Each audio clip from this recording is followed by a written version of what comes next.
max.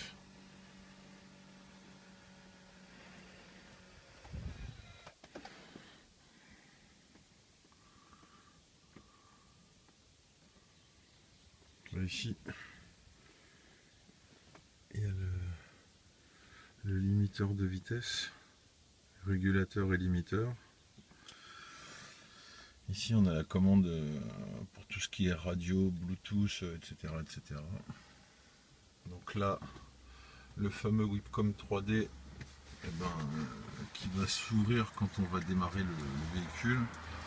Là, vous avez la planche de bord, donc avec la climatisation Bizone ici, tout ce qui est navigation, médias, radio, trafic, également la touche pour le SP, la touche Peugeot si jamais on a un problème pour être dépanné, pareil la touche SOS en cas de crise cardiaque.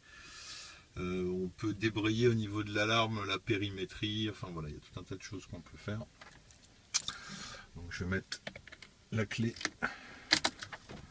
Voilà, donc on a une ouverture. Moi j'ai raté le. C'est pas grave, voilà. On va bien s'ouvrir. Je ferme la musique, qu'on entende un peu mieux. Donc voilà, la planche de cuir c'est plutôt pas trop mal fini.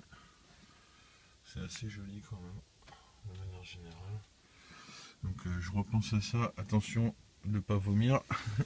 Vous avez ici tout ce qui est réglage des sièges automatiques.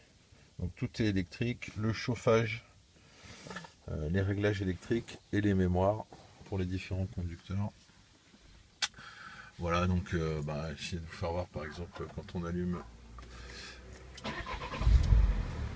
le véhicule allumé.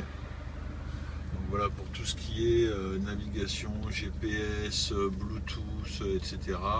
On a même un disque dur à l'intérieur qui permet d'enregistrer un certain nombre de choses dans la vie. Voilà, il y a un jukebox, il y a un disque dur à l'intérieur. On peut mettre évidemment un auxiliaire, donc il y a une clé USB qui est dans la coudoir ici. Ça lit les DVD, il y a une carte, la possibilité de lire une carte SD également, enfin bon voilà, tout ce qu'on peut retrouver au niveau de la RCZ. Donc voilà l'ordinateur de bord, hein, assez simple, les kilomètres, le plein, etc. Donc après on peut le moduler, il y a tout un tas de paramètres, tout un tas d'écrans, on peut choisir de n'être que avec les cadrans analogiques, enfin bon voilà. Et puis également un rappel du GPS à ce niveau-là. Donc le GPS que l'on voit ici, donc avec les principales lieux. Donc voilà, Sainte-Brézerie par exemple, si je veux y aller, il me calcule mon itinéraire en général assez rapidement. Donc il va donner le choix entre le plus rapide, le plus court, etc. Donc effectivement, il faut toujours mieux prendre le plus rapide. Voilà, et puis après c'est un GPS traditionnel. Alors via la molette de réglage ici, on peut agrandir ou réduire la taille de la map. Enfin voilà, on peut faire un petit peu tout ce qu'on peut faire ailleurs. Les systèmes d'airbag avec airbags latéraux, etc. etc. Le détecteur pour tout ce qui est lumière, etc.